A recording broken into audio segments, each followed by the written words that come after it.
everyone. Welcome to another episode of Inside the Shield with Pro Football Moms.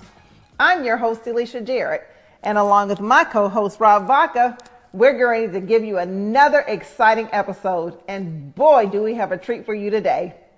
Today we have none other than the mother of first round pick from Clemson University, Clemson, Clelin Ferrell.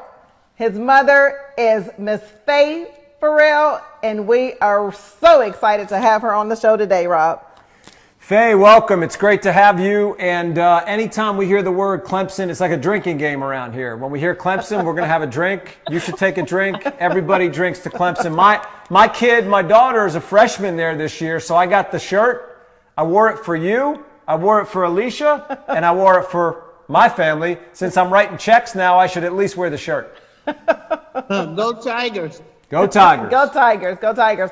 My nephew, Armand Mason, is at Clemson as a freshman this year. He's actually playing the same position that Clelin played at Clemson. So, yeah, we're happy. We're some good Tigers.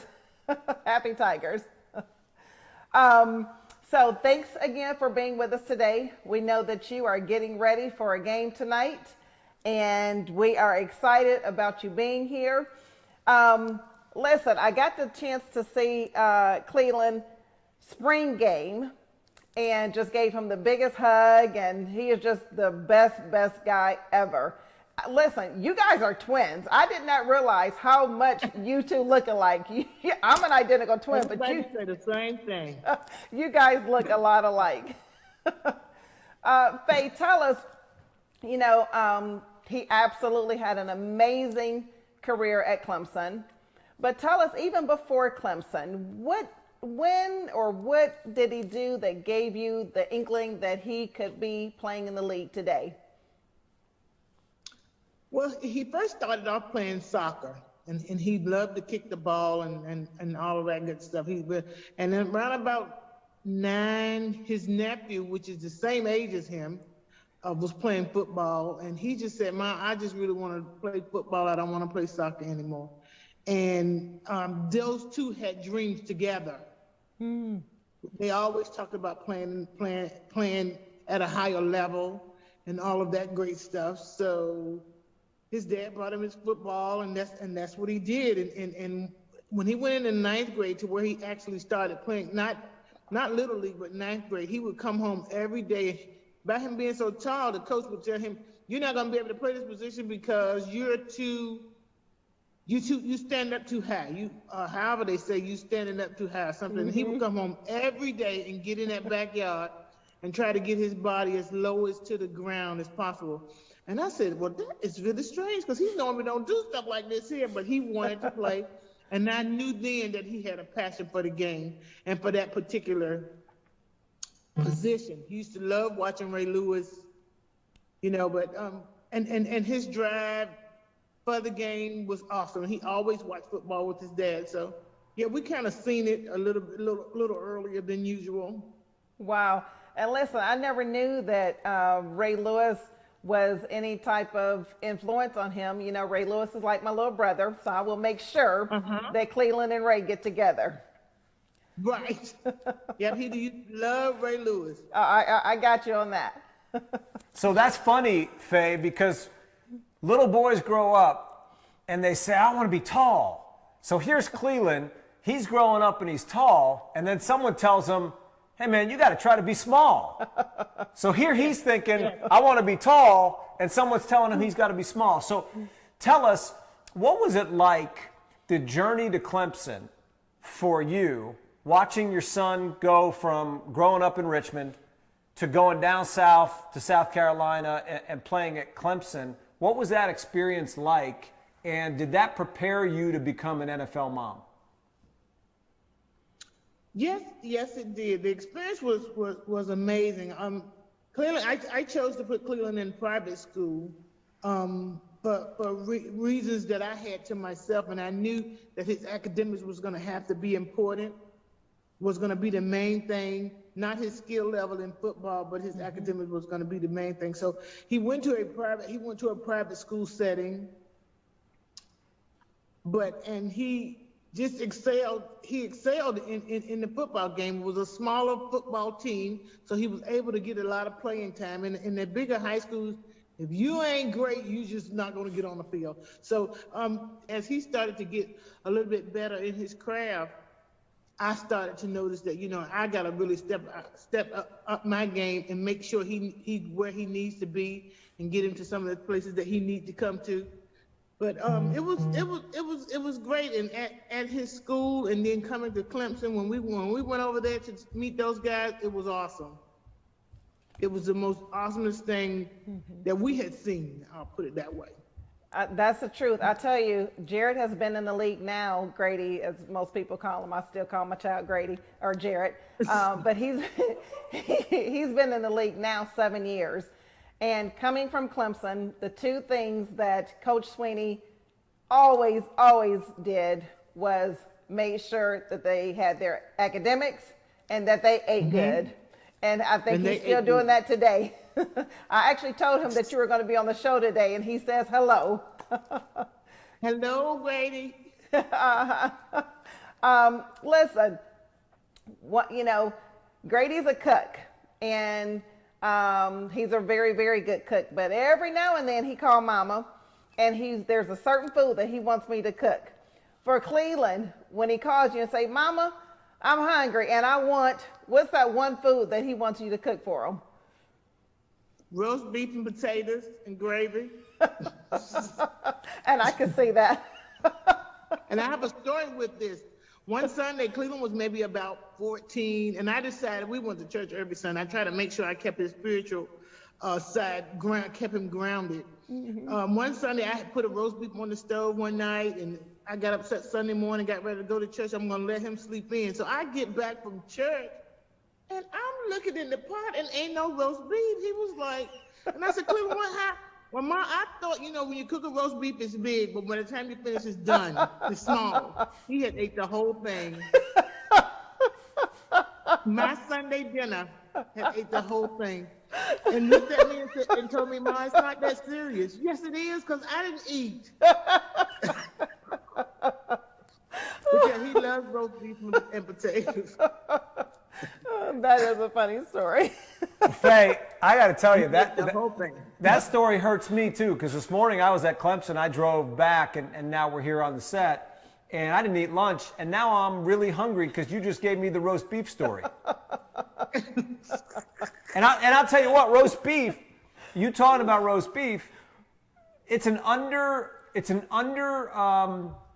used term. It's an under-eaten food these days. Everybody's talking about steaks or this. Roast beef, I grew up on roast beef. I'm going to go get some roast beef now. I haven't heard somebody say, I'm going to cook a roast beef unless they're going to a deli and they're getting roast beef on a sandwich. I haven't heard that in a while. I love the old school. With some potatoes. Put it in the crock pot with some potatoes and carrots and onions and let it cook overnight. Oh, that falls apart, doesn't it? It falls right apart. Yes. Now I'm really hungry. Now I'm not happy. I'm not happy with you. So I've met Clelin as well. I was at the spring game. I've met him a few times now, and I can tell that you did a lot of things during his early years and through this point. I can tell he has a spiritual piece to him, and he's got God in his life. I can tell he's got some discipline in his life. Tell us about your son as it relates to life off the field. What is he like off the field? What does he do off the field? Give us some inside nuggets. Well, he loves family. He loves his family. He don't get to see us as much as he would like because he's so far away from home and stuff. But he loves family. He loves fishing. Fishing is something that him and his dad did from the time he was, I want to say, 2. And he likes fishing on the pier, and he will fish off of a lake too, and he'll do the boat every now and then. But he loves fishing, and that's something that brings him back closer with his father.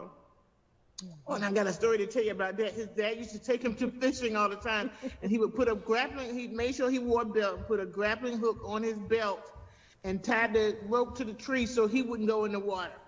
So, all the time. Every time they went fishing, that's what he would do. But, and other than that, and he loves family, and he loves giving back. He loves giving back. Mm-hmm. So, you know, I'm often asked, you know, if there's one thing that I think that Grady would say about me without me being in the room, what is that? I've come up with a couple different things. So I'll ask you, you know, if Clelin is, you know, not with you and someone says, you know, what's the one thing that you think that your son would say about you? What is that, Faye? I think he would say, my mother's not going to go for that. And he's talking with somebody and they're telling stories and stuff, and he would definitely tell that. My mama's not going to go for that. We're going to have to find another way to figure it out, but she's not going for that. she would say that because I'm going to pick it apart. You're going to do what? Oh, no, we're not doing that. We're going to figure something out. But yeah, he would say, my mom not going to go for that.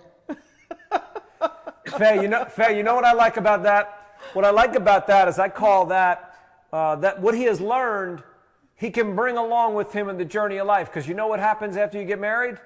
Then instead of saying my mom's not going to go for that, you just say, no, my wife's not going to go for that. Yeah, you just transfer that knowledge. Yes. But my husband and I both retired from the military. So we were a little bit more sterner with Clelin. My husband did 24 years, I did 22 years. Wow. Active duty.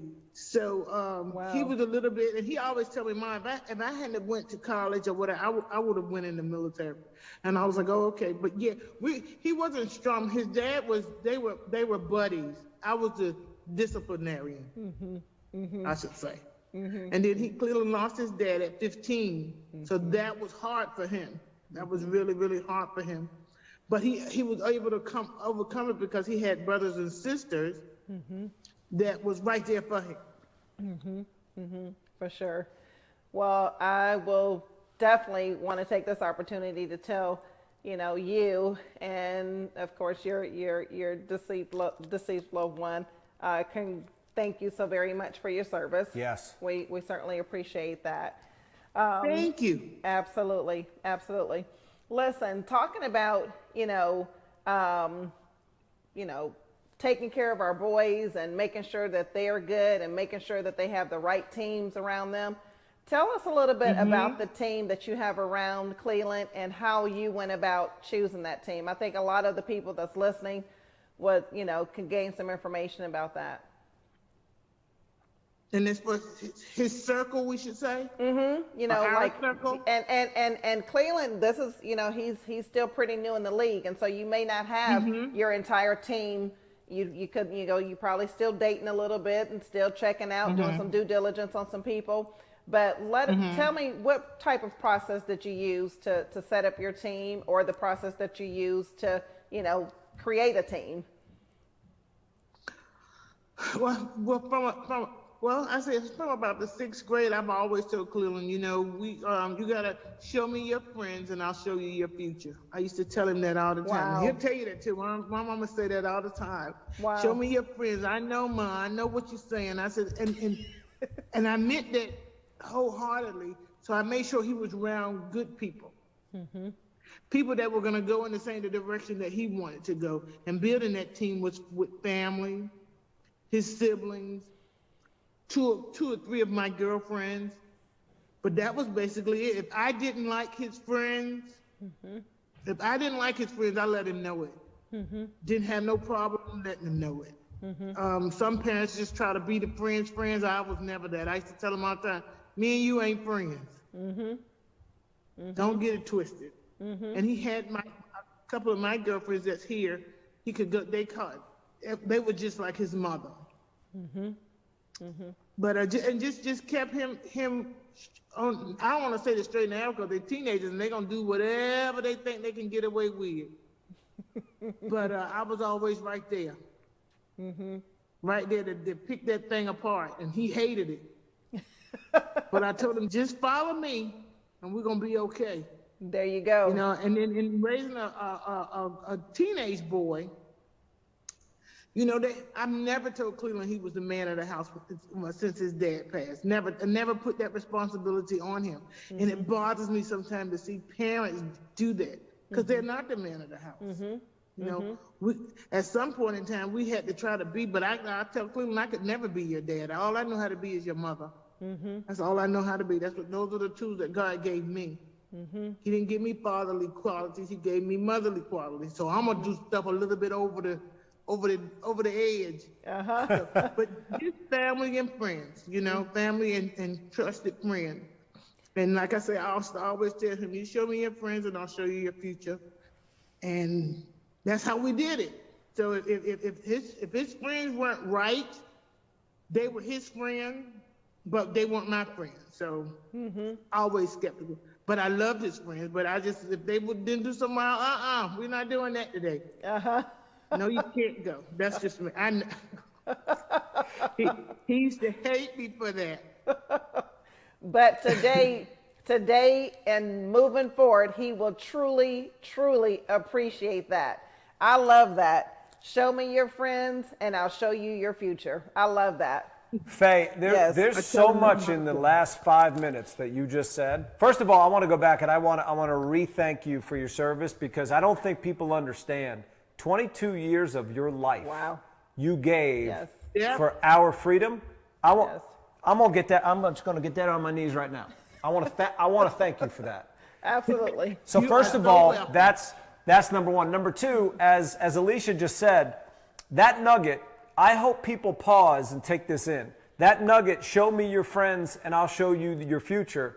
That is so powerful and so true. Mm-hmm. There are plenty of people who get paid a lot of money to be motivational speakers or mental health experts who will say, from a psychology standpoint, that you are the sum of the closest 5 people to you. Mm-hmm. So if you're hanging around with the wrong people, if you are sharing your most intimate thoughts and secrets, and you're giving trust and respect to the wrong people, then your sum is not going to be very high, right? Mm-hmm. So I don't mean your son, your sum, S-U-M. So those are big nuggets. And, you know, another thing I picked up on, I'm the dad of a 15-year-old. So I have a 15-year-old son, and Clelin lost his dad when he was 15. I'm also a 22-year cancer survivor. So I feel like we're connected in a few different ways. Mm-hmm. And I was just sitting here and I got emotional thinking about what that must have been like, because at age 15, there's so many things going on for a young person. Yeah. You're in puberty, you're growing, you have thoughts, and you're kind of between being a kid and growing into an adult, and you're in high school and you're going through all these things, and he lost his dad at that time. Mm-hmm. So first of all, kudos to you and your family for coming together and being strong and being graceful and being prayerful and getting through it, because I can't imagine what that must have been like. Mm-hmm. But tell us, what impact has that had on helping Clelin address adversity and become the person he is today? But when Clelin lost his dad, he just, you know, I was trying to do the right thing, making sure he got counseling and all of that stuff, and he went through all of that for about 2 weeks, and he was like, I don't want to do this anymore. But he didn't understand the process, and he came to me one day and he said, "Mom, am I going to be adopted?" And I was like, "What are you talking about?" Because I'm going to be, if something happens to you, am I going to be adopted? And I was like, "No, you got almost 8 sisters and brothers. You're not going to be adopted." That's what he was thinking. But he didn't know anything about the adoption system and families taking kids and all of that stuff. And I knew then, I kept saying, this boy is going to really miss his dad. Because, and God forbid something happens to me. He took that thing serious. Mm-hmm. So we just had to make sure that we were going to be right there for him no matter what. All of us did. Right there for him, no matter what. And gradually he got it together. Now, he doesn't talk much about his dad, because I think it hurts him a lot to talk about, because they were so close. But we were just able to just keep him busy talked as much about him and his dad and some of the things that him and his dad used to do together. That was really encouraging for him. But he just didn't realize, the process of death and losing someone. He had to learn it at an early age. And he's not the only one that does that. But it just hurt me to my heart. And I knew then that we got to make sure that this boy, because he can go wrong real quick, and he wasn't no little baby. He was a big boy. Cleveland came in this world weighing 10 pounds, 15 ounces. That's almost 11 pounds. So we just had to make sure that he just stayed grounded. Trust and believe. It was not easy. Oh, yeah. It was not easy at all. Oh, yeah. But with the elements that he was faced with, wasn't easy. But he finally got it. I always talk to him about his frontal lobe, and he just be looking at me. I said, your frontal lobe ain't closed yet. So you probably do some crazy stuff. But and he always asked me, Mama, what does that mean? I said, you're going to get it in a little bit. Just hold on. I was just going to ask you, does he understand it yet? Yeah, he's understanding it now, because I sent him an article about it, and he was like, okay, 25 boys usually get it a little, by the time their frontal lobe closes, they normally get it a little late. But once it closes, then they start making real sound itself. That's right. But because you can, as parents, you just be looking at your kids looking like, well, where did that come from? Yes, for sure. For sure. He's had done okay. He's grounded. I think he's understanding the process of everything. And even now in the league, I tell him all the time, the league is a business, Clelin. Yes, for you sure. You gotta understand that. This is a business. For sure. I think some of the things that you have instilled in Clelin is why he has decided to do some of the things that he does for the communities, like help pay the rent for some of the people that may have been evicted or can't pay their rent. Tell us a little bit about that, Faye. Well, that particular organization is right here it's nationwide. But as far as a lot of, up until eighth grade, Clelin went to school with a lot of kids that came from the projects and stuff like that, which were good kids. But he didn't understand, that why my friend is not staying in the house, or they coming home and the clothes, their stuff is outside. He didn't understand it. He was like, "Ma, I sure hope nobody ever do that to us." And why do they have to do that? So that's always been a passion for him, as far as having a few of his friends just put out. They don't understand that. Well, why they just do that to them? So, and he's always said that, I want to make a difference in those areas. And it's a large organization that they do here in the city of Richmond. And he just wanted to find that particular organization and make it happen. And he went to the mayor, asked the mayor some of the things that needed to get done, and was able to help out. And especially last year during COVID. A lot of people lost a whole lot of stuff not knowing. So it was just something, and even in our struggles with Clelin and I, as being a single parent, just him and I at home, it was rough, because I was trying to raise a grown boy. So he's always been passionate about that. He's trying. We robbing Peter to pay Paul. It's crazy, and his friends, and he got to look at that. But now he's understanding it. He tells me all the time, "Mom, I didn't understand then, but I understand now." And but it's just nuggets. You got to figure it out. His engagement and your engagement with this organization will certainly make a huge impact in the community. That's amazing. Yeah, and with that, he doesn't have any say-so or who does what. All he can do is help out monetarily right now, to where he can, till he gets off of the league and he can do those kind of things. But other than that, he feels good that he can help. And if you can just help one, we say teach one to reach one. That's all he can do. Absolutely. But don't get me wrong there, because you know what? He a teenager and he can get they can act crazy now.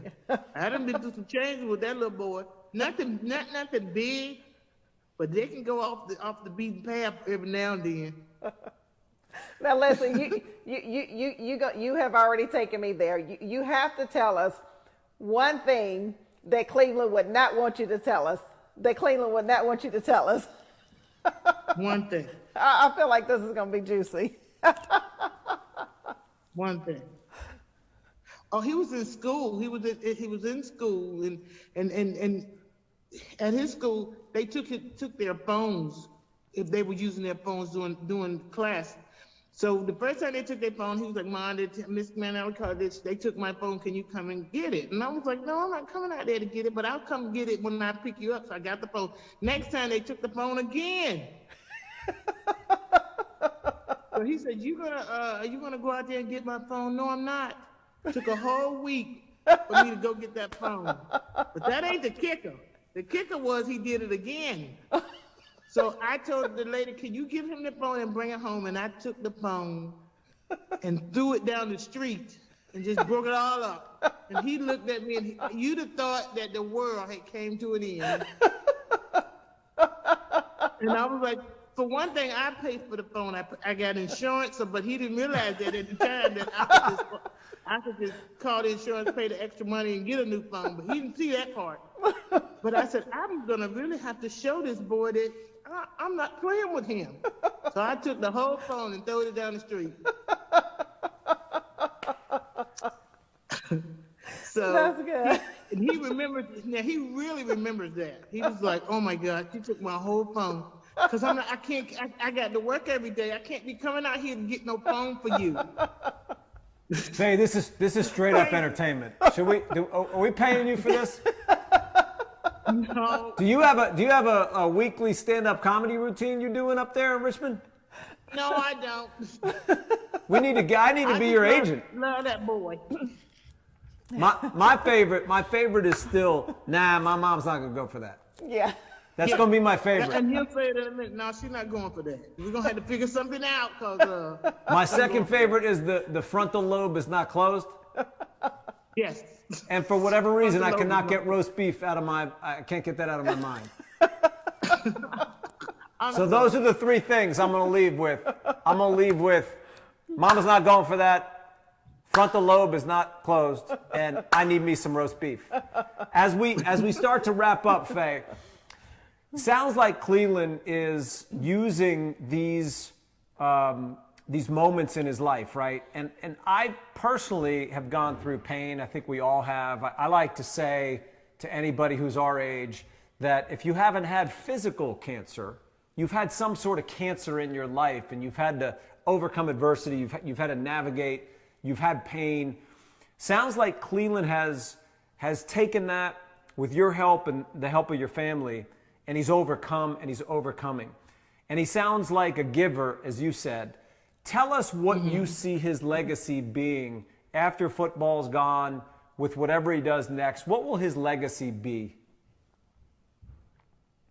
I think his legacy is going to be that he was able to go and just help people that's less fortunate than him. I think that's what he wants to do, to be able to help people, especially young people that was less fortunate than now. Trust me, we had a whole bunch of money, but we made do, and I robbed Peter to pay Paul to make it work for him. But I think Clelin wants to just make sure that, he wants people. I used to always tell him, whatever goes on in your life, if God see fit to take you off of this earth, just want to be known to be, I was just a good guy. I want people to just be able to say he was a good dude. That's basically it. Now I'm tell you one thing about that. He's stingy now. He ain't gonna do no whole bunch of money giving and all that stuff. That's not happening with him. His daddy taught him that. You're not doing that. And right now, in this league and in the life that he has right now, being stingy is not a bad thing. Not a bad thing. Listen, I want to ask you one more question. So, Grady and I have a game day ritual, and we've done this since day one when he was in the league. Right? We started it during his rookie season in the league, where we do a fist bump before every game. He'll find me wherever I am in the stadium. I'll come down to the bottom and we do a fist bump. And I give him one word, depending on who we're playing or who the opponents he's going up against. Do you and Clelin have any type of game day ritual that you all do? No, we don't. But most of the time with game day, I'm normally in the stands standing up, listening to the music, dancing, and he'll look at me and he'll just take your hands and just push them down like, calm down, man, calm down. And we do it every game. He'll see me, because they be playing some nice music in the stands, and I'll be trying to dance, and he'll just look up there and do me and just go like this, push his hands down like, calm down, it's not that serious. And he do it every game. I bet Coach Gruden loves that. His hype, the way he is, I bet he loves an excited mother. I got the opportunity to meet him a couple times actually, but the last time that I met him, he came to Clemson for the spring game. For the all-in ball. Right. And I got an opportunity to talk to him. He talked about Clee. He talked about Grady. It was really, really good. So you guys got a fireball coach. Yes. He's a fireball coach. And I met you too. I met you at Clemson. You came and talked to the football moms one time, and you had that sharp jersey on. I'm still trying to figure out how to get me one of them. I got you. Say no more. And yes, I remember. I'll never ever forget that. Yes, for sure. I try to do it every year. This year was a little different. I had stuff going on. COVID was a little different, but I'm back on schedule next year. But it was very motivational for you to take the time out and come and talk to us, because we was clueless about football in college. Well, good. So very, very good. Job well done for you. Very good. Absolutely.